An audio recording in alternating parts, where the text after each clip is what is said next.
might, God, as we move forward in our workshop on tonight, God. Have your way, Lord. Have your way, God. And we are praying for those that are still on their way, God. Let them get here safely, God, without incidents, accidents, or tragedies from happening, God. In the name of Jesus, have your way on tonight, God. Have your way, God. Have your way. And we say thank you, Lord. Thank you, Lord. Thank you, Lord. And we are careful to give you the glory, the honor, and the praise. In Jesus' name, thank God. Amen, amen, and amen. Give me an A flat.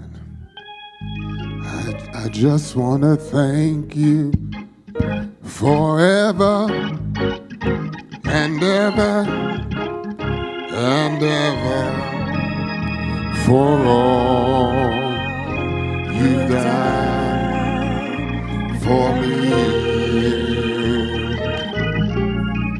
Blessings and glory and honor, they all belong to you. Thank you, Jesus, for blessing me. Come on, I just want to thank you. I just want to thank you forever and ever and ever for all you've done for me. Blessings and glory and honor, they all belong to you. Thank you, Jesus, for blessing me. Come on, one more time. I just want to thank you. I just want to thank you forever and ever and ever for all you've done for me. Blessings and glory and honor, they all belong to you. Blessings and glory and honor, they all belong to you. Blessings and glory and honor, they all belong to you. Thank you, Jesus, for blessing me. Come on, let's give the Lord a good praise. You may be seated. Elder Oates is handing out the handouts, and then we just want to sit them in the back so people can just get them as they come in. This is our first workshop series that we're going to be doing this year. We have a long list of good topics, and we're excited about this series and this approach that we're going to do. And this is your series. The members of this church have asked for these topics, and so we are lining them up one at a time, and we'll do this as long as y'all are interested. Amen. If there's no interest, then we'll stop doing. But as long as there's interest, we're going to do it. Amen. So you have a handout tonight. We're talking about financial management, investments, budgeting. I got a lot of slides here. We're going to do what we call flyover slides. That means I'm going to be flying through them really quick because I want to get to a certain point in a presentation and spend some time talking about investments, the stock market, things like Bitcoin, cryptocurrency, some of the current things that are on people's mind. It's kind of ironic. This afternoon, I got an email, I call it a spam or scam email, from somebody called themselves a Bitcoin wealth advisor and wanted to offer me their services to get me invested in Bitcoin. I would have deleted it right away, but I wanted to keep it for evidence to show y'all when we get to that point. But You have your package, and I'm going to call on Elder Oates periodically to kind of tag team, but we're going to speed through the first part of this. So if you have questions, stop me. It's always my endeavor and my desire to make sure we have a biblical basis and a good foundation for everything. So I'm starting out with that, and then we're moving on for that. So financial planning principles for the state. So slide number 2, you see there is a biblical basis for financial management. And as I said, I'm going to be speeding through some of this. But if you look at and go home and read Genesis, God gave Adam a job description, and his directions were broad. He was given a lot of freedom, but he was made the steward over what God created. So that means he was given authority to manage it, but he was also accountable for the outcome of it. And we are stewards for what God has given us. Every penny that God allows to come into our hands, whether it's through our job, whether it's through gifts, whether it's through investments, whether it's through gambling. I know we don't do gambling, but whether you go across the river and do gambling, every penny, whether you play the numbers in Chicago, every penny that comes into your hands, whether it's from the government, what are the checks they gave y'all? What they call those checks? Stimulus checks. Some of the stimulus checks they gave y'all, you know I say y'all because they didn't give me one, but some of the stimulus checks they gave y'all, every penny that comes into your hand, you're responsible for. And God wants us to have good management. So if you look at slide 2, there is a biblical basis for money. I know people on the outside, they think the church shouldn't talk about money, it shouldn't be about money, but there's a biblical basis for money, and Jesus himself used money to really talk about and be a measure for the heart.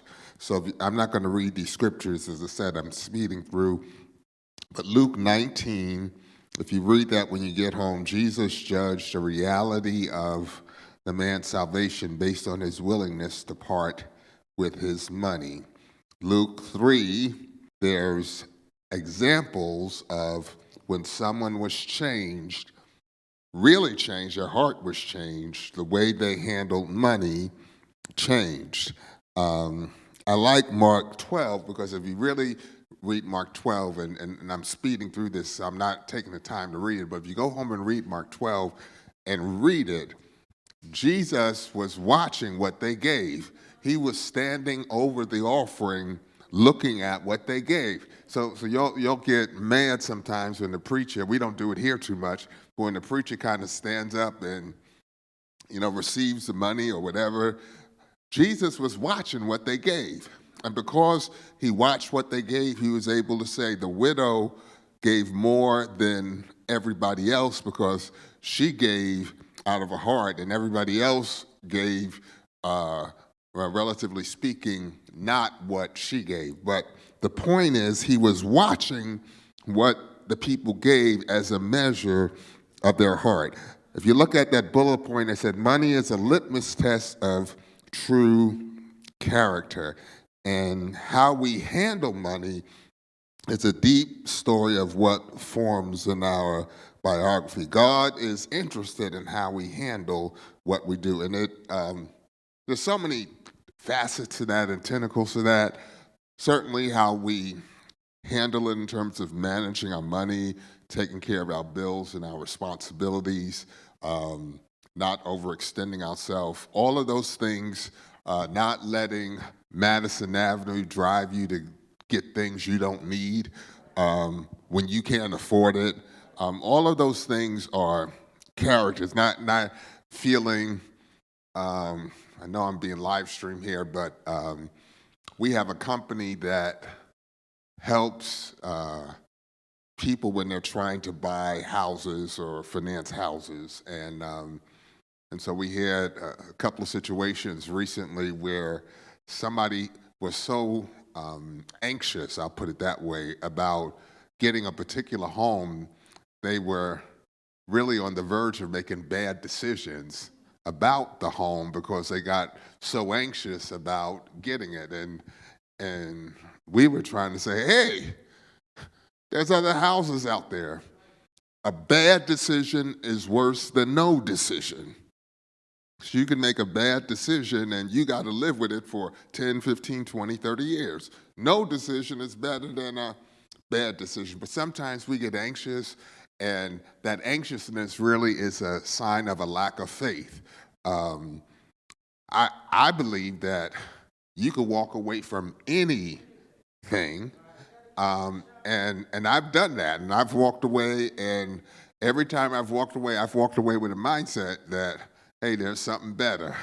My daughter will tell you, my son-in-law will tell you, I was helping them negotiate buying a car, and this was quite a few years ago, and I don't think they had ever seen me in action. And they had started the process before I got there with the sales guy, and I walked in and I heard what he had to say, and I did my research, what the car was worth and all that, and I heard what he was telling them, and I said, "You're making no sense." And he said, "Whatever." So I said, "We're leaving, goodbye." I got up and I walked out. He didn't think I was serious. I went out, Minister Taylor, got in my car, started backing it out. I was leaving, Brother Nate. It made no sense. I'm not going to sit there and waste my time talking to somebody that's saying something that makes no sense. I know it makes no sense, and if he thinks I don't know that, he thinks I'm stupid. So I'm leaving. He came running out after me, knocking on the car window. Stop. Co-pastor was there. She'll tell you, I'm telling the truth. I think even my son-in-law and my daughter were a little surprised because I was leaving. And I was taking my checkbook with me. And, long story short, he said, "Well, give me another chance to talk." I said, "I'm not wasting my time." So we went in there, and he changed his tune, right? But the point is, there's nothing that you got to have so bad that you make a bad stewardship decision to do it. Nothing. Look at somebody saying nothing. All right, go to the next slide. These are just some core principles, stewardship principles. Number one, what does it say? Spend what? Y'all hear that? Spend no more than what you make. I told you when I was in college, we lived on $500 a month. I really don't even know how we did it. But I know I didn't spend more than $500 a month because that's all I had. All right, number two, what does it say? Live on less than what you make. And what does number three say? It's very simple. Spend no more than what you make. Live on less than what you make, whatever you make, and wisely use the difference. I found out, and I'm speeding through this, I found out that there are people that make six figures, families that make six figures. Is $100,000 a lot of money to y'all? It's a lot of money to me. Maybe it's probably not to Minister Taylor. That's probably not a lot of money to you, but Elder Oates, that's probably not a lot of money to the Rich Oates fan. But $100,000 is a lot of money to me. All right? And I know people making $100,000, $120,000, $130,000, $140,000, $150,000 living paycheck to paycheck. Does that make any sense? Makes no sense. But you know what happens? You get a little bit more, and that more spirit comes over you where you think you need to have a little bit more. You were fine driving. What's the small Ford? No, the sedan. It looks kind of nice. The what? No, the nice looking one. The what? It's the one where they make it in Hermosillo, Mexico. They were, the what? No. They were smuggling drugs in from Hermosillo, Mexico in the car. Y'all know what okay, you're not helping me tonight. It's the sharp-looking, small Ford sedan. Fusion, thank you. Thank you. Y'all ever seen the Fusion? You put some nice black rims on it and tint the windows a little bit. You'll never see that. That looks like a sharp car. They were smuggling. There was a cartel, when I know this from when I was running a part of the railroad business. The cartel was, because they make all of the Fusions in Hermosillo, Mexico, they were putting drugs in the car. When they got here, then somebody would get the car and take the drugs out. So hopefully you didn't buy a Fusion that still had drugs in it. But Fusion, you happy with the Fusion? You got it black and shiny, you got some nice rims on it, tinted windows, and you happy as a lark with your Fusion. But you make a little bit more money, and then you want to get a black BMW like Oates in Corte. You say, Corte got a black BMW, Oates got a black BMW, and then all of a sudden, you got to get a black BMW. And you had a nice, good-looking Fusion. It's the more monster, right? And so you could find yourself living paycheck to paycheck, making a lot of money or a little bit of money. Most of us make way more than our parents ever made. You know that's true? You make way more than your parents ever made, and they raise you and all your siblings and Junebug and the kids down the street. And we make way more, and it seems like we struggle more than what they did, right? But they knew how to manage, right? Look at the next slide. Spend no more than what you make. Here's just some key things. Make a budget that works. Y'all heard me talk before about extreme tracking, extreme discipline. I know you've heard me talk about that impulse spending. Don't do no impulse spending. I always found if you feel like you just need to buy something, wait like 3 days. You know, Jesus, it took him 3 days to rise. Wait 3 days, and then see if you still feel that way later. It works. I'm telling you, it works. Just don't hit send on Amazon. Don't hit buy. Don't do checkout. You know how you do. You hit the checkout. Don't do any of that. Just put it in your basket. That's what they call it, right? The basket. The cart. Put it in your cart, and come back to it 3 days later, and then see if you still need it. All right? Are you raising your hand, or you just saying that's you? Okay. Yeah. My wife is a box lady. She gets them from Amazon every day, just about every day. Yes. All right.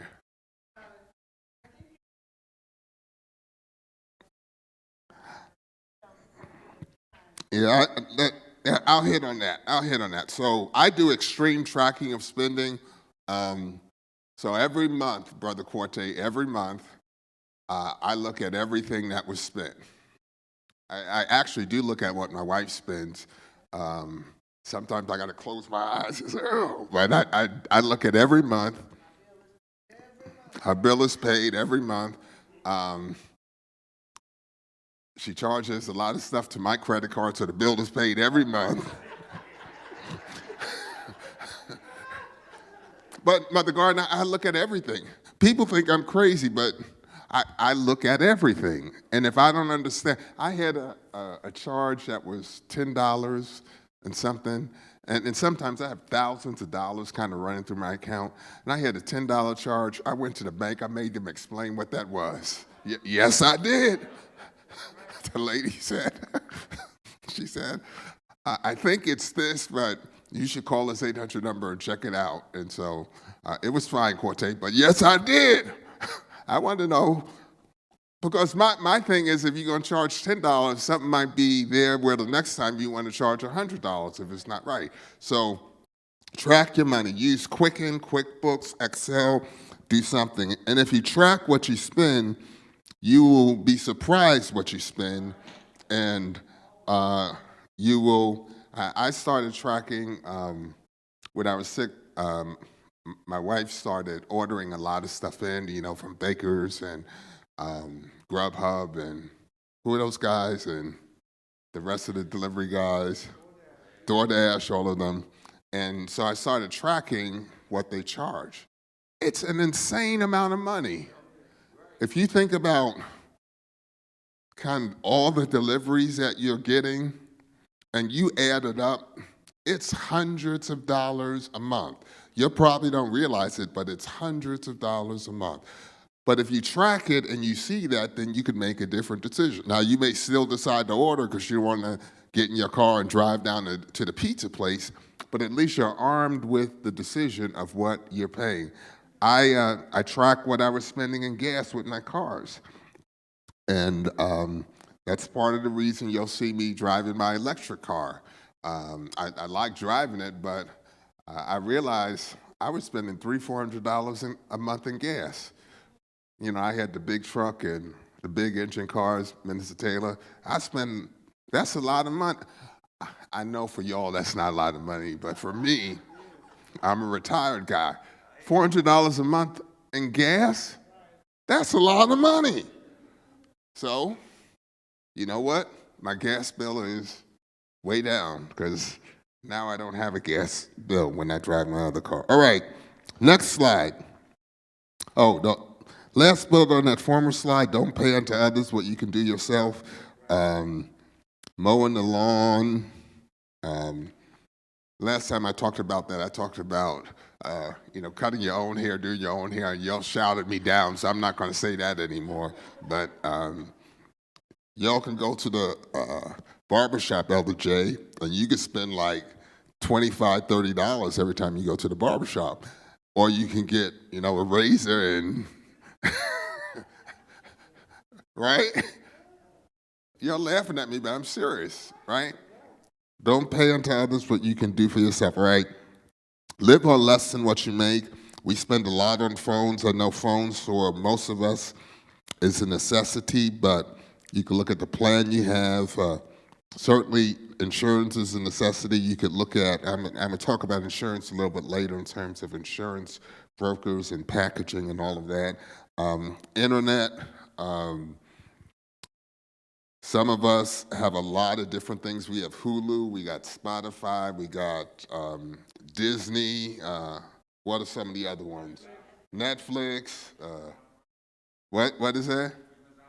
Amazon. You got all that stuff, and when you add all that up, each of them is only $9 a month, but you got 10 of them. So you're spending $100 a month on that stuff, which, again, at some point that becomes real money. Designer clothing mandates, you guys want to pay a lot more money because it has a label on it. I'll make your label and sew it on your clothes for you if you want. I'm serious. All right, overdraft fees, it's a killer. Every time you do an overdraft, it's what, $15, $20, $25, $30? It's sometimes more than, I gotta be careful what I say, but I'm over 60, and so I'm losing my filters. We have a former member of our church that would write a $5 check, and it would regularly bounce. And so that person would have overdraft fees, we would have overdraft fees, and I'm like, keep your check, please.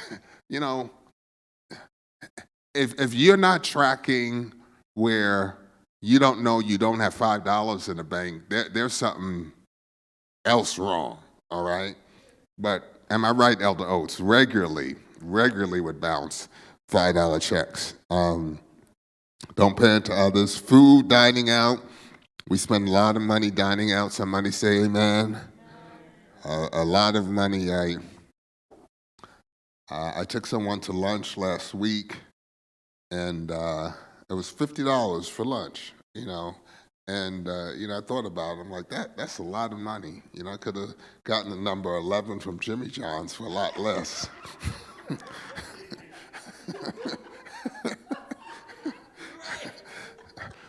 Utilities, I know some of you'll like to just be warm in the winter, and I get it, but you could turn down your furnace 1 or 2 degrees and put on another sweater, and it could save a whole lot of money. All right, next slide. So wisely use the difference. So you're going to spend less than what you make, and you're going to have a difference. You're going to build a rainy day fund. You're going to make sure you have the right life and health insurance. We're going to talk about beneficiaries, estate planning in another workshop, but you want to make sure you have that. First thing you want to do is reduce debt. If you have high interest debt, whether it's credit cards or other loans, you want to get rid of those. It kills you. You got to get rid of those. You should pay down debt when you can. If you can do it, you get a little bit extra money. Again, I think about the stimulus checks that y'all got. Didn't most of y'all get like $1,200 the last 2 years in the stimulus checks? Didn't y'all get that, right? Right? Some of y'all paid your tithes, some of y'all didn't, but y'all got those stimulus checks. So what did you do with your stimulus checks? You spent it, right? We could have paid down debt. You could have put it in your rainy day fund. I think most people spent it. So you want to reduce debt. You want to build up your savings, retirement planning, and investments. And this is really the order I suggest, because if you have debt and you have high interest debt, it's killing you. So you don't want to focus on investing and you got high interest debt. Your best investment is getting rid of that 15, 16, 18% debt, because you're not going to make that much on any savings or investment account, likely. So your best return is to get rid of that debt. Savings, you haven't really gotten a lot of interest on savings accounts here recently, but you should have a rainy day fund for just in case, so you're not increasing debt when things happen. Retirement planning, there should be a plan that you have to put away X number a year for a retirement plan. I think the last time we talked about this, I told y'all I worked, I think, 31 years, something like that, 31, 32 years with Union Pacific. I worked for other companies before that, but worked for Union Pacific 31, 32 years. And from day one, and we were struggling. We were barely making paycheck to paycheck. I had a mortgage, I had a child on the way, I had student loans. We were barely, the last few days before pay, because I got paid once a month in the college, the last few days before payday, I was raiding the penny jar, and they were like penny. When I say penny jar, it was the penny jar. And so we were struggling, but even during that time, I always paid my tithes, and I always put money in the 401k. We had a 401k plan at our job that for every dollar you put in, they put in 50 cents up to 6% of your salary. So I put in 6% of my salary, because every dollar I put in, I immediately got a 50% return. So dollar became $1.50, and that dollar only cost me about 75 cents because it reduced my taxes. So I'm like, this is a no-brainer. I was living paycheck to paycheck, but I said, I'm going to max out this because it's a no-brainer. And Brother Nate, I did that for 31, 32 years. And I kept doing that even as my salary increased and my compensation increased. And I'll tell you today, my 401k plan is $2 million. It's in my 401k from 31 years of doing that, and I never touched it. And that's with the stock market growing and all of that. And I could tell you that because, to me, it's a testimony of what happens with the benefit of compounding over the years. So you might say it's just a little bit to start, but do it and just watch it grow. Watch it grow, watch it grow. Are you just waving your hand saying yes, or you got a question? Okay.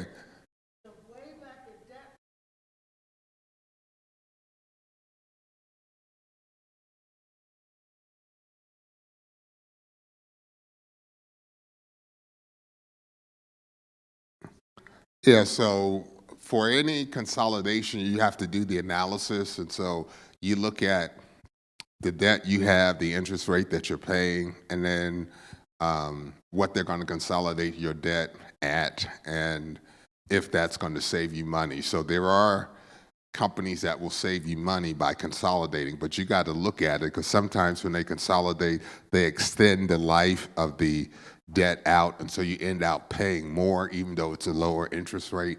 So you really have to do what they call a net present value or discounted cash flow analysis to really say, is this a better deal for us or not?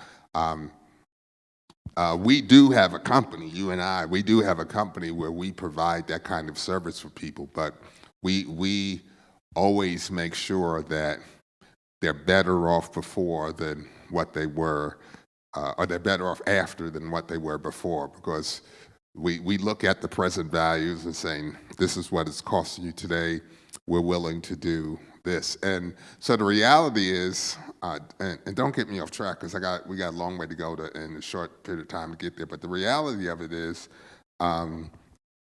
if you're paying 12, 13, 14, 15, 16% interest rates, which a lot of people are, if you got credit cards or you got old mortgage loans and things like that, my company, our company, I can give you a great deal that saves you a lot of money, and I still make a lot of money, because we've had so low inflation and the Federal Reserve interest rates were near zero.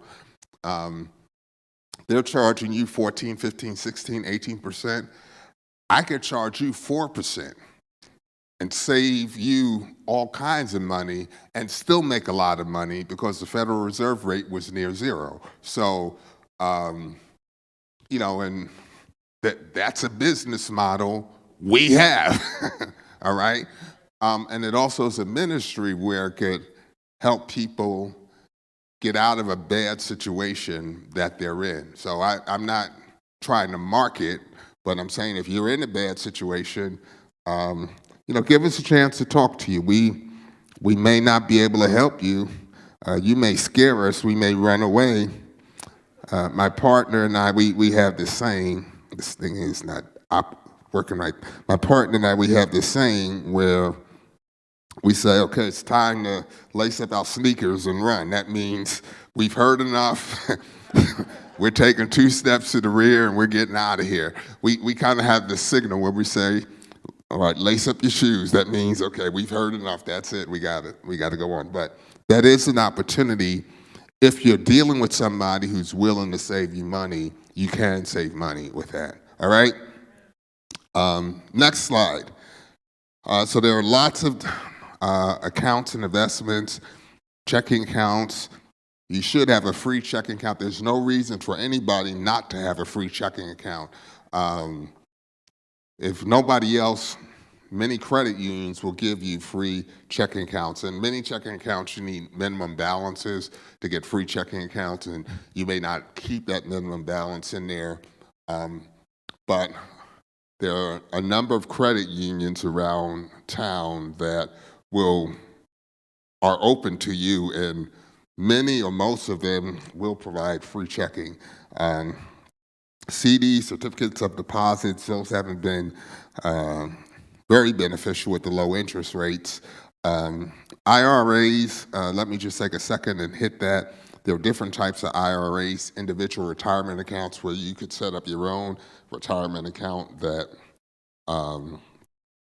if you don't have a 401k, or even if you have a 401k with your job, you could set up your own retirement account.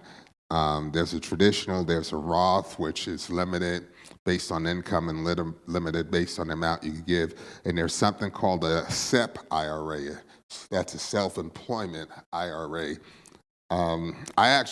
We actually have a Sep IRA, and my accountant kind of explained this to me a number of years ago. And if you have self-employment income, that's what self means, self-employment. So if you have a side gig, whatever your side gig is, you cut hair, you do whatever, you sew, you have your own LLC. So for me, I have ministry income. I have a couple different LLCs. I got a couple of side gigs. So if you have a side gig and if you are doing your income taxes appropriately and correctly, you will have to pay self-employment income on that income tax. And having a SEP, self-employment IRA, reduces that self-employment income significantly. So sometimes it's a complex calculation, but if you use something like TurboTax will do the calculation for you, or if you use an accountant or whatever, they could do the calculation for you. But you could calculate what your tax is making a donation to a SEP IRA and not making a donation to a SEP IRA. And for us, often, the money we put in the SEP IRA is paid for almost completely by the reduction in our taxes, just because of the structure that we have. So we created SEP IRAs several years ago, and I think our SEP IRAs are in the six figures because we put money in it, it's grown. You can invest it in the stock market. So if you have a side gig, you have self-employment income, you may have never heard about this before. It's called a self-employment IRA, SEP IRA. I can almost guarantee if you're doing your taxes right and paying your taxes appropriately, and Corte not trying to hide from the tax man, but you're reporting all your taxes appropriately, I can almost guarantee a SEP IRA will benefit you. Now, if you're not paying taxes and you're not doing all of that appropriately, hey, that's between you and the tax man and God. But if you're doing your taxes right, I can almost guarantee you should look into a SEP IRA, and it will probably help you. Health savings accounts, investment accounts, we'll talk about that a little bit later. I'm trying to get there quickly. So core financial principles, there are full service brokers, and there are different best lists out there. I'm on the next page about full service brokers. Most full service brokers are going to charge you a good sized fee to do transactions, and they're going to charge you probably at least 1% of your asset value. There are discount brokers. You got Ameritrade, you got E-Trade, you got Fidelity, you got Vanguard. These are people who you can do transactions, and they've had a race to the bottom, and so many of them, their transactions are now free or near free to do transactions. But there's a bunch of discount brokers out there, and 401ks, 403bs for government employees.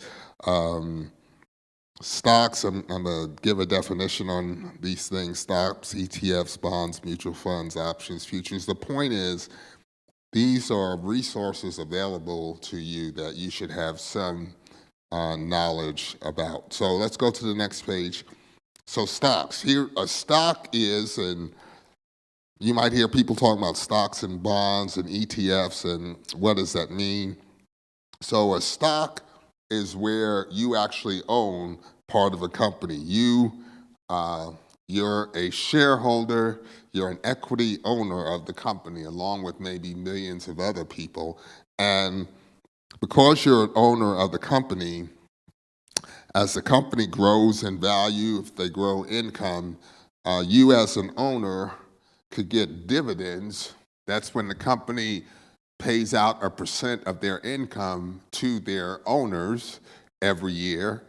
You can partake in that because you're a part owner, and then you also can partake in the value of the company increasing. So when you buy a stock, you buy it for believing the value of the company is going to increase. You buy it for $10 a share, you believe it's going to go to $15 a share, and or you buy it because even if the stock price doesn't grow, they're making money, they're making real cash every year, and they pay a certain percent in dividends, what they call a dividend ratio, and you as an owner get part of that. I'm going to talk a little bit more about dividend ratios and things like that on the next slide. I will tell you, I'm an old retired guy, right?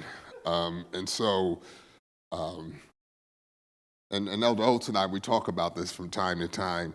because the church has a stock portfolio. We Joy of Life has a portfolio of stocks.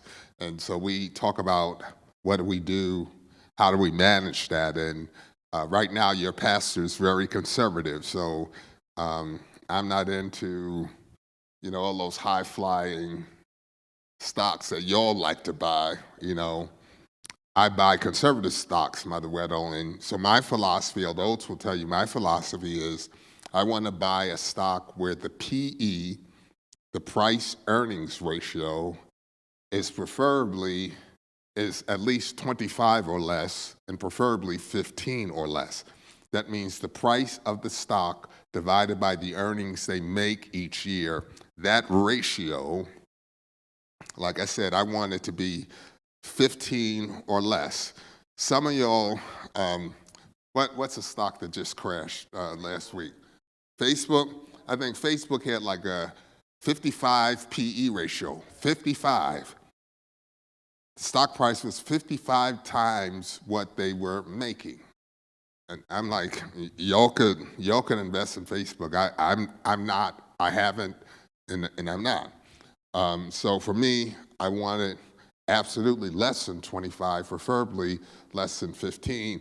Truth be known, a lot of the stocks I have like 9, 8, 7, 6, $5 PE ratios. That's just me. I'm not giving you advice, I'm telling you what I do. Other people would say differently. So PE ratio, the price to the earnings, and the other thing I look at is the dividend ratio, the percent of their earnings that they pay out. And I want a stock with a high dividend ratio because I'm an old retired guy. So I want you, I don't want a Facebook with a high flying that's not paying any dividends, but I want a stock that's low flying, and every year when they make money, as an owner, they give me part of the money. So I won't tell you all how much, but I will tell you that my dividend income is as large as my pension income. So the reason we could do some of the things we do, the toys I have, right? We're going to Africa, right, Minister Taylor? The reason we can do some of those things is not because of my pension, but because of the dividends that we are getting, because I like dividends. And so I'm buying.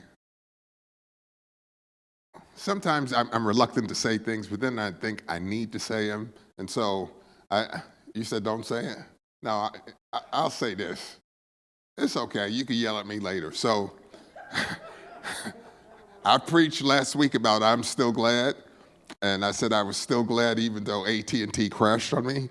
AT&T had one of the highest dividend payouts of any stock out there. I loved AT&T, and then they crashed. They cut their dividend, and they spun off, and so their stock crashed. But it was good while it lasted. You know how much I was getting? I was getting 6 figures a year from AT&T dividends. Crazy. They were insane. They almost had to cut their dividend because they were paying out too much, right? But you got to look at the PE, price earning. You got to look at the dividends. You got to look at cash flows, other things like that. But if you're an owner, just like I was an owner of AT&T before they crashed, you as an owner could get part of what they earn every year. So I was happy when y'all were getting all those iPhones and paying those big AT&T bills. I never told you that, but I was like, yeah, when I would preach and I was like, use your iPhone, yeah. Turn on your iPhone, send pictures to everybody, yeah. All right, stocks, you own it. Bonds are loans. When you have a bond, you're basically being like a bank to a corporation. You are, in essence, loaning them money, and they are agreeing to pay you a certain interest rate back. That's what a bond is. Exchange-traded funds, a mix of stocks and bonds that match. Did somebody say something? No? Okay, what's the question? Okay, the question is, Going back to the 401k, they said, does the growth of a 401k go to the company if it's your workplace, or does the growth add as a growth to the investor or employee? So if you have a 401k, it's yours. That's what it is. It's yours. And when you leave the company, you take it with you. Now, they may kick you out.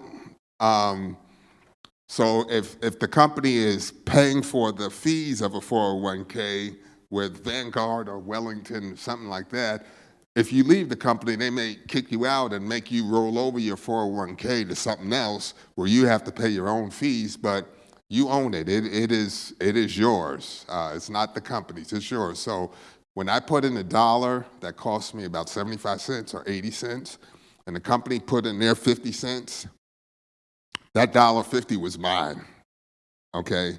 And then I invested that $1.50, and so that $1.50 became $6, $7, $8, $10 over time because I'm investing it and it's compounding it. So I put in 80 cents, and over time that 80 cents became $10. That's how you benefit from your 401k. All right. So if you look at the slide, mutual funds, basket of investments chosen and managed by professionals. Let me take just a quick outtake here. So when people like us who don't have a lot of assets, I assume y'all don't have a lot of assets. Maybe some, the Jeffersons probably do. Mother Weddle, she and Minister Weddle probably rich.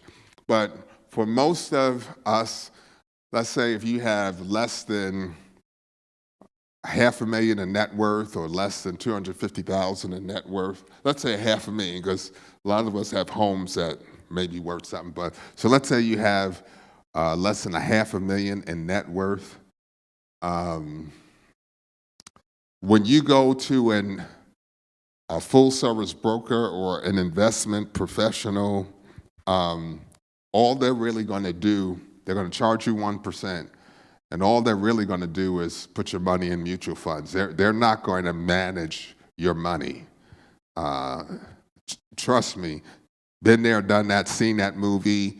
I've actually talked recently to a member of this church about that. They are not managing your money. They're just putting it in a mutual fund. A mutual fund is a separate fund that manages your money. And so you can buy your own mutual funds. You could investigate them, see which ones have low fees, see which ones have a high performance, and you could use Schwab or E-Trade or Ameritrade or Fidelity and buy your own mutual funds. Although you probably don't remember, there's one mutual fund I love I bought. I'm not going to say because I'm going to say the wrong one, but I love it. And you buy it, and they are managing it for you. You don't have to pick stocks or do anything like that. But my point is, if you are not high net worth and you using a broker, all they're doing is putting your money in mutual funds. You can give me your financial statement. I guarantee you that's all that they've invested in is mutual funds. So you're paying somebody to do what you could do yourself. Options are complex, but an option is a right to buy or sell an investment in the future at a predetermined price. People do that to leverage upside if they think something's going up a future. It locks in the price now for an investment you'll buy in the future. All right, next page. Using too much time. Next page, brokers. So different types of brokers, they negotiate transactions between the consumer and the seller. There are different types of brokers. You have insurance brokers. They work with insurance companies providing the best available policies for the clients. Insurance brokers not like a typical agent, but they do analysis to say what's the best insurance package for you. So if you have any complexity, so let me put it this way. If you have assets in multiple states, multiple jurisdictions, so you own part of your grandparents' home in Arkansas and you own some farmland in Kansas, you own a house in Nebraska, you own a pig farm in New Mexico, in Clovis, New Mexico, but you have assets in different states, and you need insurance on those assets, chances are an insurance broker will get you the best thing because they can look across jurisdictions and get you the best thing. So how many of y'all have State Farm insurance? How many of you have like American Family Insurance? All right. What's another local insurance that's popular? State Farm, American Family. Who? Allstate. How many of y'all have Allstate? Okay, so a lot of them only operate in a certain state. So like American Family, I think it's in Nebraska, Iowa, maybe Kansas. They don't insure property other places. And so if you had property in other places, they could only give you a deal in the place you have. So insurance brokers are good. If you have things in multiple jurisdictions, they can do some deals. We have an insurance broker we use that's actually out of New York, and I was not really convinced of the value of insurance brokers till they started working with us and working to do some analysis for us. And because we have things in so many different jurisdictions, they were able to really do some good deals for us. Real estate broker, you know what a real estate broker, they help buy and sell a company. You pay them for that. Usually the seller is paying them a % of the sell price. So likewise, a stockbroker trades stocks on the next page on behalf of their clients. They could trade stocks, they could trade mutual funds, they could trade bonds. There are discount brokers, full service brokers. We talked about full service brokers. They charge a fee as a percentage of the assets under their advice. Like I said, if you are under $500,000 in net worth, if you go to a full service broker, they're not giving you full service. They're just putting your money in mutual funds. Online discount brokers or different websites. I'm a fan of discount brokers because you can get as much information or more information from them than. So think about buying airplane tickets. How many of y'all regularly buy airplane tickets or make hotel reservations? Anybody? Nobody here buys airplane tickets? You don't buy airplane tickets? You don't go to an Expedia or Travelocity or Delta or American or Hilton, Marriott? Yeah, y'all do that, right? Okay, I didn't mean you were in a business. I mean you do it for yourself, right? So all of those sites, you are yourself looking and searching, right? So I'll tell you what I do. I told y'all I've had some problems with Expedia, but I use them to look at things out there, and then I go search. So Expedia will show me, okay, this Hilton has this deal over here, and then I'll go on the Hilton site to get the deal, right? But I am doing that myself. And how many of y'all do that yourself? Okay, do y'all remember 20, 30, 40 years ago? Well, Oates doesn't remember, he's too young, but Mother Weather, you remember 20, 30, 40 years ago? You ever call a travel agent, right? Joe Taylor, you don't remember that, but you would call a travel agent, and you would be on the phone, and they'd have to book for you, and if something happened, they would rebook, right? And you would pay them a fee, even though you didn't know them. You would pay them a fee. How many people call travel agents today? Nobody. You go on the internet and do it yourself, right? That's the same thing discount stockbrokers are doing. When you call a stockbrokers like 20 years ago calling a travel agency, and today you just go on Expedia, Travelocity, Marriott, Hilton yourself, hire it yourself, you just do it yourself, right? You could go on Disney's website and do it yourself. They got their own website. You don't have to call a travel agency. So it's that same thing with stocks. When you think about E-Trade, Schwab, Vanguard, Ameritrade, Fidelity, all of them, it's that same principle. It's like you're going to Marriott or Hilton or United yourself. You got that? Does that make sense? It's the same principle. So that's why I don't use a stockbroker because they charge you, and to me, it's you could do it yourself. All right? Okay, next page. This thing is killing me here. I might need a hard copy. You got a hard copy? Okay.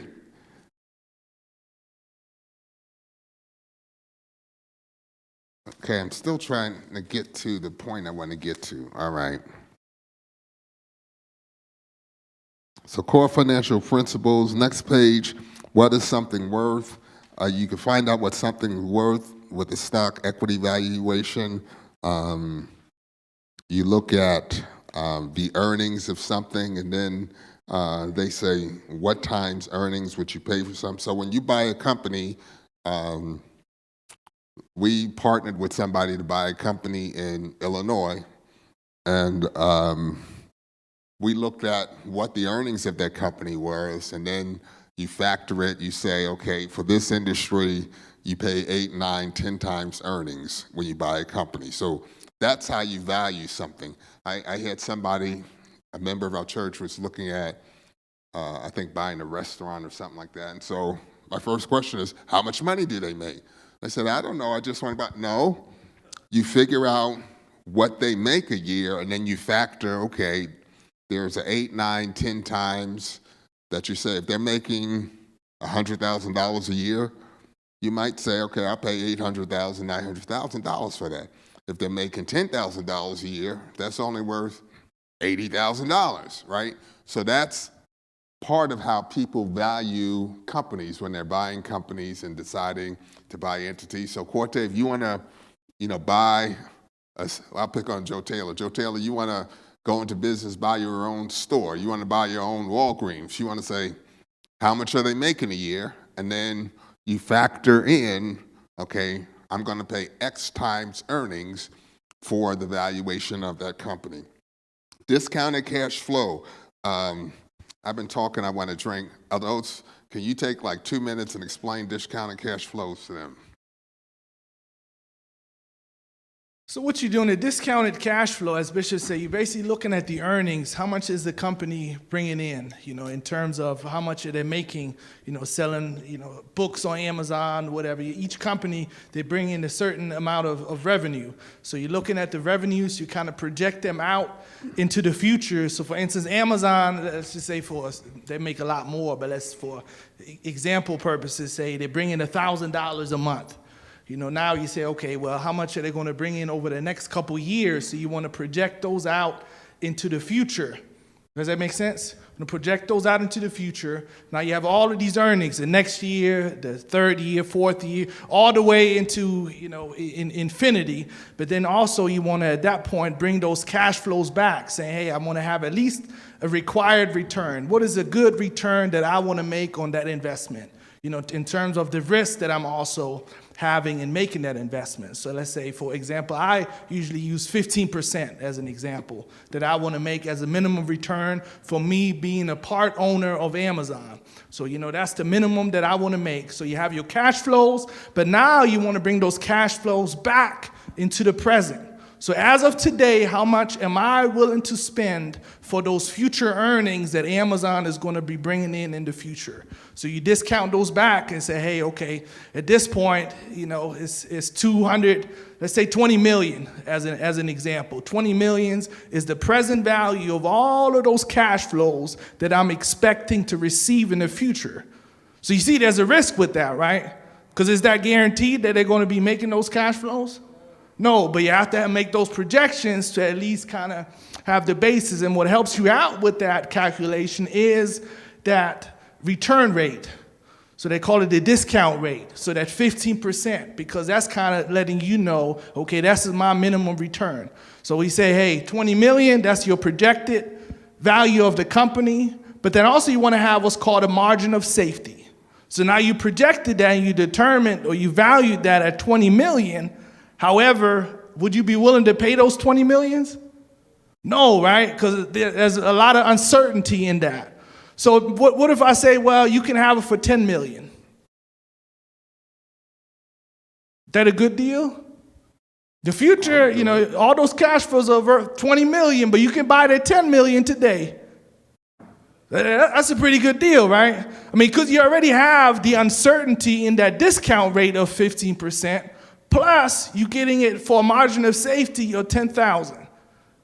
That's intelligent investing. That's what you want to do when you're looking at stocks or businesses or valuing on a discounted cash flow basis, projecting those earnings, projecting those cash flows, discounting them back at a discount rate that you feel comfortable with, and then determining if that makes sense. And the best thing, so discounted cash flows, and again, this is not a finance class, but it's something that is the world uses. Wall Street, finance people, corporate finance, everybody uses it to evaluate investments. It's the standard way around the world they evaluate investments. And the beauty of Excel is, you'll know what Excel is, it's a spreadsheet program.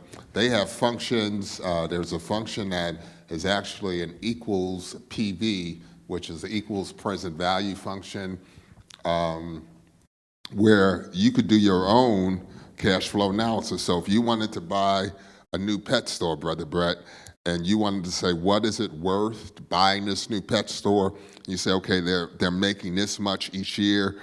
You could say, okay, they're making this much each year, and it increases by 5% a year. You put that in Excel, and you use just an Excel function. You figure out what return you want. If you want 15, or if you're good with 10 or 8, you put that percent in, and it will do a calculation for you that says, this is how much you should pay for that company if this is how much they're making. And so it's a very simple calculation that Excel does for you, and it's how the world runs. So if you ever are looking at buying something or investing in something, that's what you do. You do your own discounted cash flow analysis, and it sounds complex, but it really is pretty simple. It's as simple as saying, how much money are they going to make over the next 10 years? And you put that in a spreadsheet, and it's a very simple calculation. How much money are they going to make? What profit or return do you want? Put it in a spreadsheet, and you get the calculation. All right, next slide. These are some of the things you should look at when you're making investments. The EPS, earnings per share, that if you are a shareholder, you own the stock, that's how much earnings the company is making for every stock for every share that you hold. Are they growing in revenue? What's the revenue growth percent? What's the EPS growth? What's the payout ratio? As I told you, I like companies that pay out dividends. GM is a company I like for several reasons. I think their PE is only like, I am not suggesting buy GM stock, please. I can't give stock advice. I'm not giving stock advice. I'm telling you what I've done and what Elder Oates and I talked about. I like GM because their stock was hammered in the pandemic. They shut down their factories, and their stock was just hammered. Sales went all the way down. And even today, I think their PE ratio is only like 5 or 6 or 7 or something like that. Their PE ratio is 7.6, and I think Facebook is like 55. I mean, just to compare. And so I think Tesla is probably like 70 or something like that. Tesla's PE is 130. So I'm an old retired guy. I don't have any Tesla stock. Woo! I definitely don't have any Tesla stock. So GM, I'll use that as an example. They were hammered. Stock price went way down. They're still making money. So that's why their price-earning ratio is so low, because they're still making earnings, but their price is way down. And they whacked their dividends, so they haven't reinstated their dividends yet, but I think they're going to reinstate it in next year or so. But that's the kind of thing you look at. If I'm buying a stock, what am I getting for it, and why am I buying it? All right, I'm about done, and we're out of time. I want Elder to come back and talk about Bitcoin and cryptocurrencies, and then I'm going to make some summary comments and open up the questions. All right, Bitcoin.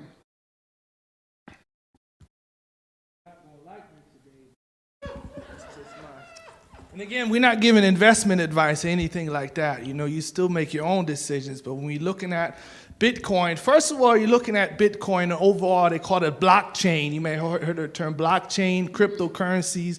All cryptocurrency really is a digital currency, meaning it's online, it's a digital, there's no, dollar bills involved, there's nothing that is printed, it has no backing, it does have no support of the Federal Reserve System. So it's basically decentralized, and the supporters of Bitcoin or cryptocurrency, their thing is it's really safe because there's not really anybody in the middle. It's decentralized, so there's nobody that is controlling it. There's nobody, and I think in the future there's going to be more regulation in terms of how that is being controlled, because there's a lot of fraud and a lot of things recently that happens. Ransom money now is being required with Bitcoin. When somebody hacks into the computers of businesses and they take captive of all of their assets, and they require payment, but they want to have it at payment in Bitcoin, because Bitcoin you can't really track. So what it basically is, you have a user here on one side, Elder Jefferson on one side, and myself on the other hand. In the middle, what they call is the mining. So that's the encryption of the channel. So Elder Jefferson wants to buy something. I want to receive something. We agree on the price. The Bitcoin goes into action. What is it now? 64. It was 64,000. I think now it's somewhere at 55,000. But, there's so much volatility in that. I mean, it's crazy. At the peak, I think it was November, I have it written down here. So November 12, the price of one Bitcoin was $64,400. Now, recently, the beginning of the year, the recent low on January 21, it was down to 35,000. So within that short period of time, you would have lost 45.45%. So, and explain that. So, if a Bitcoin, I'm going to use simple numbers, right, is worth $10,000. Right. And you and Elder J want to agree on a transaction that's worth $20,000. Right. He'll send you 2 Bitcoins. Right. But if in the time frame of doing that, the Bitcoin value went down to $5,000. Right. Now you need to send him a lot more. Yeah. You either have to send a lot more or you've right, lost money. You lost money. There's nothing to say a dollar is a dollar is a dollar. Exactly. Right.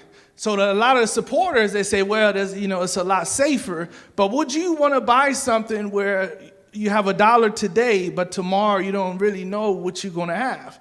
You may only have 50 cents. Now you can't buy something that you expected to have $1 for. So that the argument that I'm making is, if you see it as a currency, you don't want a currency that fluctuates up and down. I mean, that's almost like, the Turkish lira, where one day you may be a millionaire, the next day you don't know if you can afford to even eat, in terms of the exchange rates. So, and another thing with that mining is there's a lot of hackers and a lot of things that is unsafe, because between that transactions, there are miners that are encrypting that transactions. So there's a line, that's why it's called mining. That's if you heard the term mining, those are people that are encrypting that transaction so that transaction can actually take place. So I want to buy something, Elder J agrees. Now the miners go to work and they facilitate that transaction. And all of that happens on what they call a blockchain.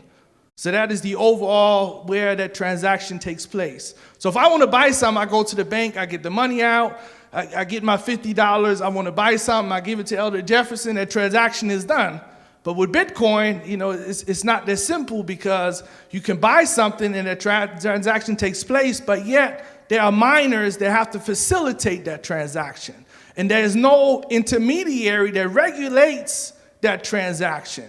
If I buy something online, if I go for PayPal, Venmo, or whatever, they have to, the service providers, Visa, MasterCard, whoever you use for your card services, they have to approve that transaction. It's being regulated. So there's a channel and there's a tracking mechanism of where the money went, how much went. With Bitcoin or blockchain, there's really no record, because all of that is hidden behind the blockchain. For a small amount of time, the miners know how much, to make sure that there's enough money, make sure Elder Jefferson has that Bitcoin that he says he has, and I can receive the Bitcoin that I say that I want. However, there's no tracking of that transaction. It's in the blockchain and it's lost forever. Nobody can gain access to that transaction. There's no tracking of that, and that's why there's a lot of, fear and anxiety because of that. Because again, there's no tracking of that, and there's no backing. So if I invest in something, when you want to buy something, a lot of people call it investing, but it's really speculating or gambling because there's no underlying asset that you are buying. So if I want to invest in AT&T, I want to invest in Amazon, I know there's a business behind it. I know that the company have revenues. They want to, as an owner, I want to share in that revenue generation, in that increase in that income, in terms of dividends, capital appreciation. But with Bitcoin, there's really nothing behind it. There's no backing. So you are just, they call it the greater fool's theory. You're hoping that somebody else will come along at a later date buying it for a higher price, but there's no asset or no underlying value behind it. All right, thank you, Aldo. Let me say this. I see you, Corte. Let me say this. So part of the reason for the popularity of Bitcoin and cryptocurrencies is they say it allows instantaneous transactions. And I get it. It's trying to solve a problem. So I'll give you a very real example that happened to me this month. I own rental property, and I had someone making their February 1 rent payment. They went to their bank and asked their bank to send the money electronically to PayPal, and then they were sending the money electronically from PayPal to me. The rent was due on the 1st of the month. Between their bank's delay and the PayPal's delay, I didn't get paid till the 8th of the month. And so what they say with Bitcoin cryptocurrencies is that it's instantaneous, because we make an agreement and it goes just from buyer to seller. There's no central banks, there's no intermediaries, there's no credit card processing companies that are in the middle of it. But like Aldo says, there's no record, and that valuation really just depends on you two. I've had to dispute credit card things. I've had to dispute PayPal things. I've told you I disputed $10 on my bank statement, but you don't have the ability to do that. So there is a need for more real-time transactions, and the central banks around the world, the Federal Reserve Bank, I know this factually, and other central banks around the world, they are trying to figure out how to do what they call real-time transactions, so that, if I want to send you something through the banking system, I send it and 2 seconds later you have it. It's not this delay thing that we see today. So that's a several-year project they're working on, and that is an issue. And when they get to that project, I personally think there's zero value in Bitcoin or cryptocurrencies. So even if you want to argue there's value today, if the central banks get to that, I see no value in it. All right, Corte.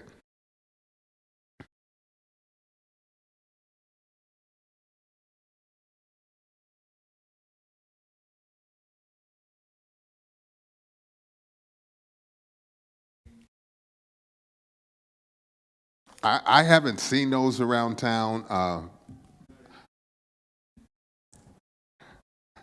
I haven't seen that. So Bitcoin is an electronic thing. It's not a coin.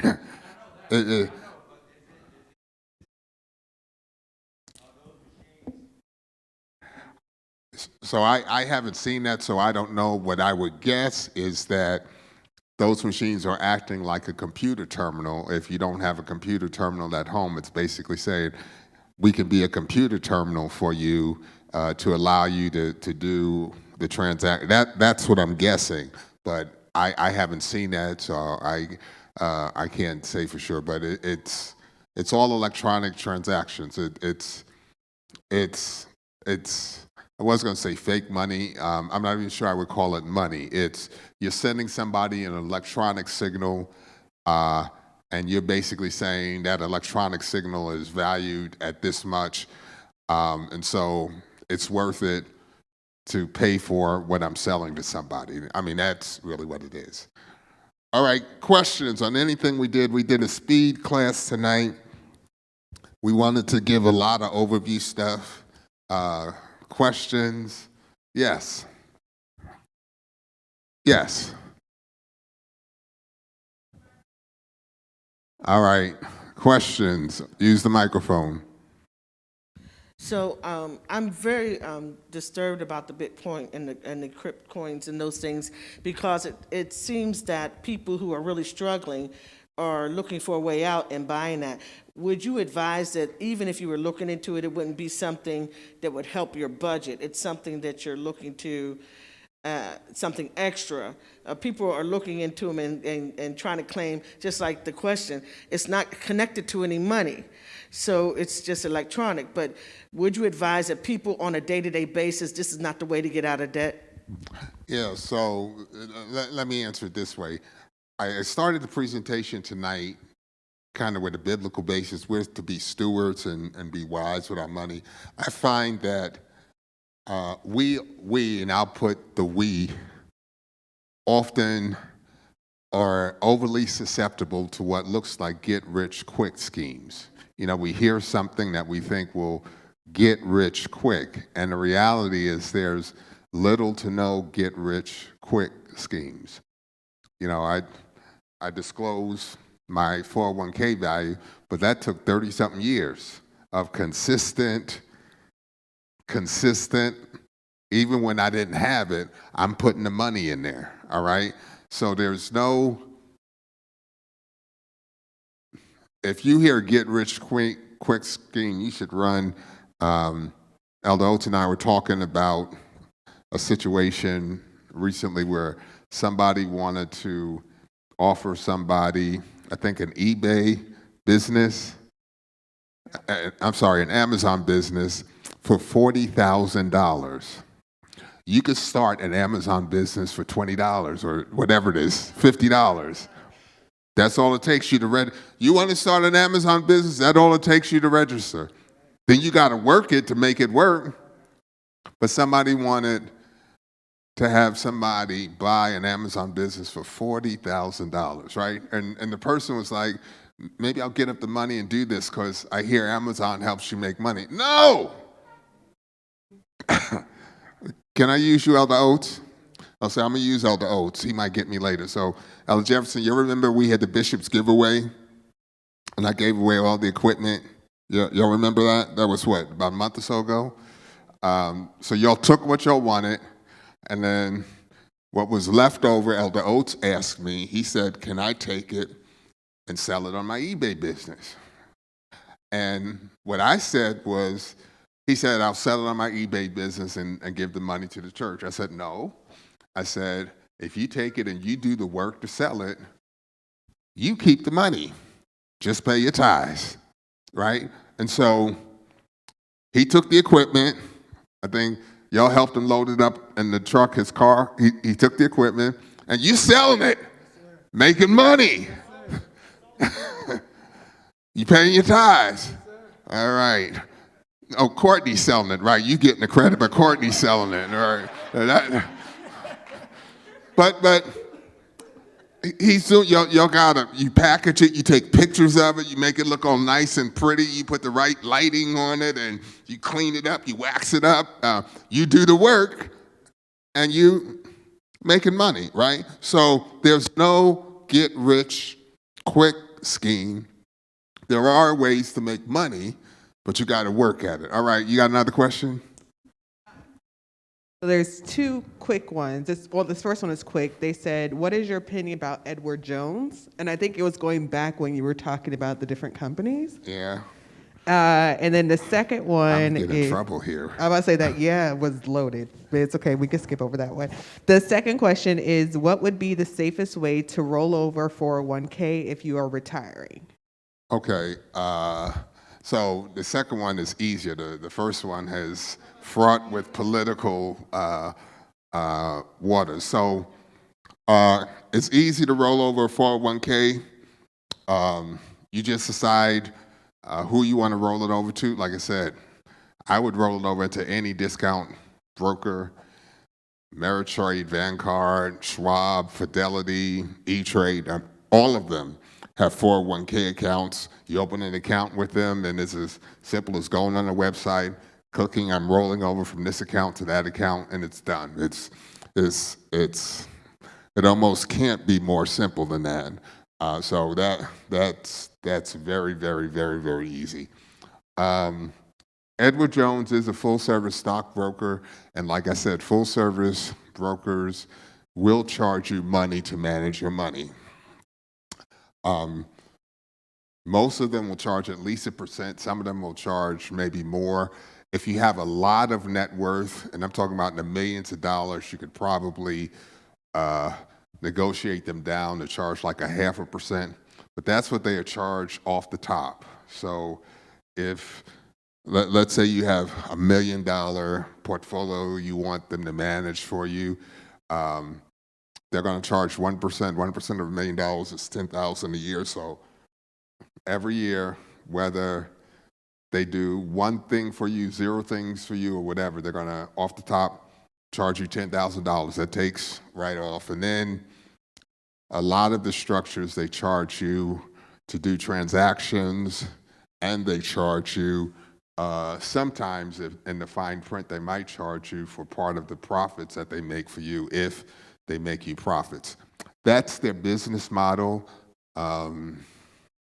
Edward Jones is probably no different than any other stockbroker.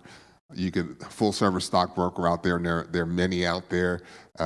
We have an African-American owned stockbroker company here in Omaha. They sell their services. I know people who use them.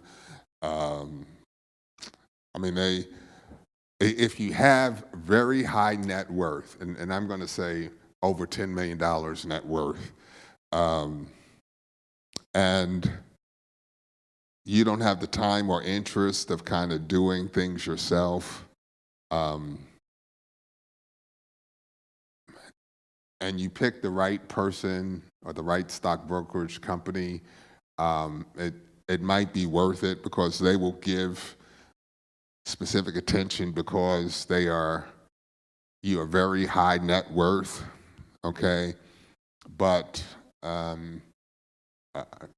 for most of us that are probably in this room and that are probably listening, you don't have $10 million net worth. You don't. Some of you probably have $1 million net worth and you don't know it. If you look at the value of your house, you look at the value of some other assets that you have, you probably have $1 million net worth and you probably don't realize it. But you still are not going to get the service from them. They're going to put your stuff in mutual funds, charge you the 1%, and probably charge you maybe some other fees. And all they're doing is putting your money in mutual funds. And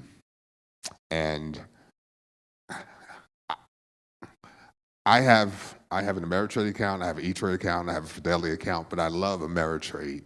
I love E-Trade because E-Trade has some features where you could just go into the account and say, here's what I'm interested in, and they'll give you a list of mutual funds or stocks or ETFs or bonds, whatever you're interested in, that fits the profile of what you're interested in. And so, to me, you could spend an hour using a tool and get the same thing that a broker is going to charge you for, unless you're very high net worth and they're giving you special attention. That's just my opinion. I know I'm probably going to get hate mail from it, but like I said, it's like going to the Hilton or Marriott or Delta or United website or Expedia or Travelocity instead of calling an old travel agent, calling Travel and Transport, their local Omaha travel agency, and saying,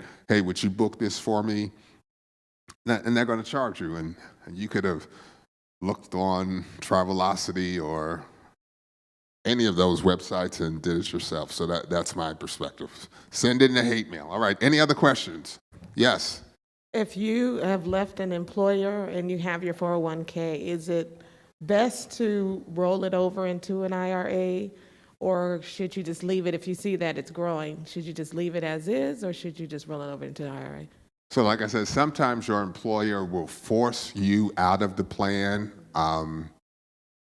I don't want to say more often than not, but I would say frequently an employer will force you out of the plan because they're, in essence, paying the fees for you to be in that plan, and they don't want to do that anymore if you're no longer working for them.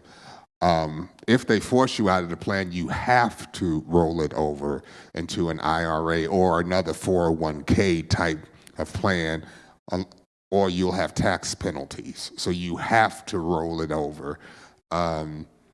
If they're not going to force you out of the plan and your employer's plan has a lot of nice options of things you could invest in, I would probably keep it there just because they're paying the fees, you're not paying the fees. But I think most employers probably try and force you out of the plan if you leave, and then you have to roll it over into something equivalent to not have. I know. I gotta be so careful with this. I know a situation of someone who left and their employer didn't force them out of the plan, but their employer forced them into another outsourced entity. So they kind of thought their employer was still doing it, but they kind of put it into another outsourced entity. And I asked the person, I said, you almost had to sign or agree to something. And they said they don't remember signing or agreeing to something. But anyway, this other entity now had their funds, and over time, they've lost 20% value of their fund, 20% with this other entity because of the fees that this other entity was charging, 20%. And I said, you had to have signed or agreed to something. They insisted they didn't. So that was something I had never heard of a company kind of moving you out to something else without them disclosing it and you kind of signing, yeah, I agree, I acknowledge that this has been transferred. So if you got to look at it and say, if they're going to let me stay in and they're paying the fees and it has good options, it's okay. If not, roll it over into something else. And it's easy. I mean, you could go online and in 10 minutes create a 401k account with one of these brokerage firms and then click and roll over your funds. It's easy. All right. Any other questions? Yes. Just real quick, going back to what co-pastor was saying too, making sure that we don't get taken advantage of, having the proper expectations, in terms of stock market return. If you look at the 100-year returns of the S&P, you're looking at probably around 10, 11% over, per year. But if someone says they guarantee, especially when they say the word guarantee, we can guarantee a return of, say, 50 to 70%, you just need to run, and don't. Lace up your shoes, tie up your shoes. Because even the most successful investors, you look at their track record, they may be between 20 to 30% per year, and that's the most successful investors. They have a team of analysts, hedge fund managers. They're right there at Wall Street. They have access to everything, all the information. If they only can make, 20 to 30%, what makes you think that, you can just invest in Bitcoin and double your money next month, or, all of these crazy advertisements that people fall for. So we just have to have the proper expectations. Yeah, and I don't know if any of my relatives are looking, but we had an investment competition. And actually, my older sister won, which is kind of interesting because she knew nothing about the stock market, but she just picked a couple good stocks. But we get into this debate about these high-flying stocks, Facebook, Tesla, and all of that stuff. And they're like, well, it's a lot of growth. Yeah, it's a lot of growth. And last week, Facebook crashed. Biggest crash of any stock in one day in history. Now, it's rebounded a little bit, but who's to say it's not going to crash again? Tesla is worth more than GM, and GM sells like 100 times the number of cars that Tesla sells. I got a Tesla, but I'm not buying that stock at that price. So you have to make your own decisions, and don't focus on getting rich. Focus on doing the right thing for the long term. All right, any other questions? All right, we got to quit. All right, yes. I'm just concerned that people aren't hearing two things. One thing is that the success you've had was from us sacrificing and making sure that we obeyed the principles, and knowing that even if you make a lot of money in the stock market, if you don't work the principles, they will not work for you. You still have to pay down debt. You still have to build your savings, and you still have to live within your means. And a lot of people want to skip over the principles. How do you suggest people begin to look at fighting this anxiety to make it right quickly, knowing that it's, even if you get it quickly, if you don't build the basics, foundations of the principles, you still won't make it? Yeah, I don't know how to get people over that anxiety, as you say. That's why I started the presentation tonight the way I did, and the reason why I always start presentations the way I did, because there's a basis, there's a biblical basis, there's a foundation that you can't get beyond or get around. I do think it helps if people don't have I need to get rich quick, okay? Just get that out of your mind. Getting rich out of your mind, and put in your mind, I want to be a steward and make good long-term decisions, right? So if I use my 401k example, our 401k example, I never had any wild imagination it would be worth what it's worth today. I just wanted to do the right thing, put money aside every month, every paycheck, no matter how painful it was, because I wanted to put it aside for the future. I knew I'd be retiring one day and things we wanted to do, and I didn't do it to get something this size. I never even thought it would be that size, but I did it to follow the principles. So I would say, don't have a get-rich-quick mindset. Don't even have a get-rich mindset. Have a mindset of, I want to do the right thing, do the right stewardship, and then watch what happens. I would say, and we're really over time, I got to quit. I see your hand, Corte. I would say part of kind of that stewardship and doing the right thing is when it comes to times when God tells you to do things that is going to be a payout of things, you do it. Because your only mindset is doing the right thing. Your mindset isn't being rich. Your mindset is doing the right thing. But Dean Collins, I found out that when we obey God and we do what God said for us to do, we always get the return, multiple fold. I was telling Dr. Terrain yesterday, and then I'm done. The time we were in Sao Paulo, Brazil on a mission trip. Some of you have heard this story. We were on a mission trip. We're at Mother Van Zandt. We were in Sao Paulo, Brazil. We were building phase one. We were building the fellowship hall. And the church certainly didn't have the resources then that we have now. We personally didn't have the resources then that we have now. I remember Mother Eddington and Sister Watson. We were in the Maple Street storefront, and after every Sunday morning service, we would have to go in the back room, and I was a general contractor. We would see the bills we had for the construction, and we would figure out what bill we could afford to pay, what bill we would delay. Mother Collins might remember I got up one Sunday and just made an appeal. I said, whatever y'all can get, if y'all were intending to give a certain amount to the building fund, if you can give it as soon as possible, we need it. I don't know if you remember that. And you came to me after service and you gave me you wrote me a nice check after service that, Pastor, if you need it, this is what I was going to give over this period of time, but I'm going to give it right now. I remember that. I don't know if you remember that, but I remember that. And but my point is, that's how tight it was. I would literally be sitting down and saying, okay, Sister Watson, pay on this, pay that, let's hold this, see what we get coming in next week. That's how we were doing it when we were building phase one. And During that time, we went on this mission trip to Brazil with Mother Van Zant, and we were in Brazil. And I'm telling you what I know. She had taken us around, and we were with a pastor. Mind went blank. We were with the pastor, and they were paying an insane amount to rent a garage to have church. It was a garage.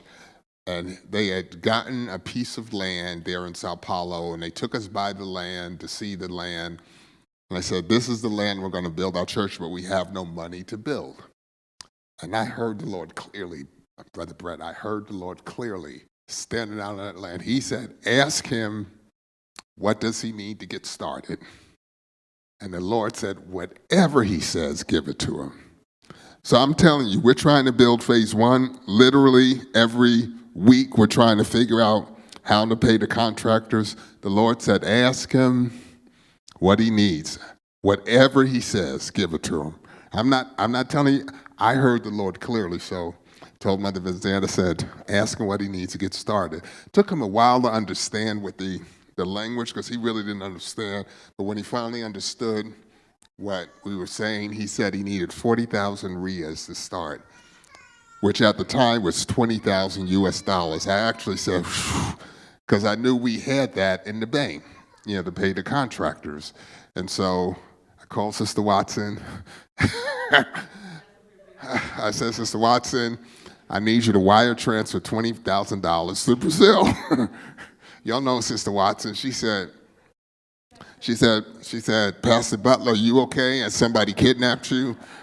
She said, just say, I really like pizza, and I'll know that somebody has you hostage, and I'll call the authorities. I said, no, Sister Watson, I'm good. Nobody has me hostage. The Lord said to do this, so I want us to do this. And to her credit, she wired the money down. She trusted her pastor. She wired the money down. And before we got back to the U.S., I think it was like by the end of that week, within 5 days, before we left Brazil, the Lord told me, we were in a rickety old hotel, and they had one dial-up computer in the lobby, and we went down there. The Lord said, go get on the computer, look at something, and I did that. We had gotten the money back like 5-fold within the week because I did what God said to do. Now I'm just telling you, if you don't have a get-rich-quick mindset and you just have I want to do what's right, you'd be shocked what God will do on your behalf. Shocked, all right? I'm over time. I got a quick. Was this helpful to anybody, Corte? You got your questions answered? Oh, okay. All right. Everybody good? All right. I'm done. We don't take an offering on Sunday night, right? Okay, we don't take an offering on Sunday night. Brother Brett, you scratching your head too? Okay.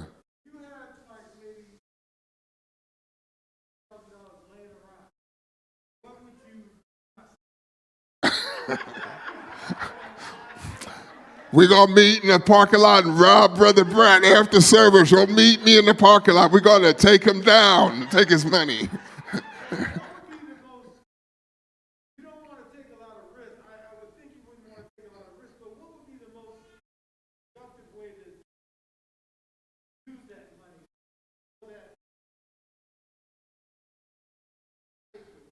Yeah, so, I gave the list, pay down debt. I gave that list. So I would still follow that list.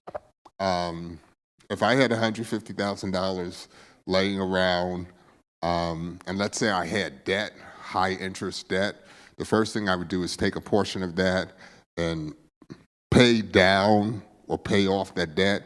That is the best return that you can get.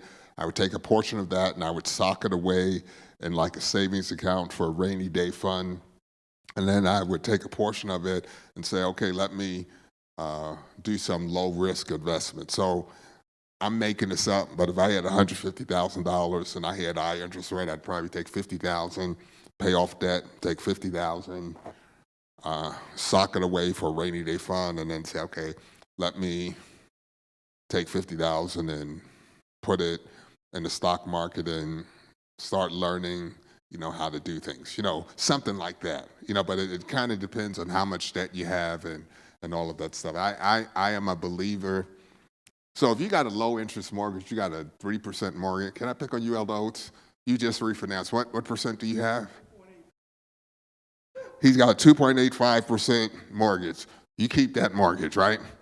But if you got like a 10%, 15, 18% credit cards, you got to pay that off. That's a killer. You got to pay that off. So that would be the best return. You heard him say 10% annual return in the stock market. If you're paying 18% on credit card debt,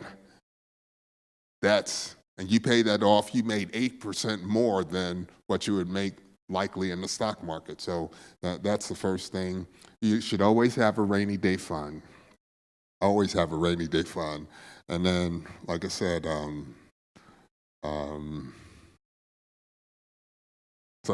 that's what I would do.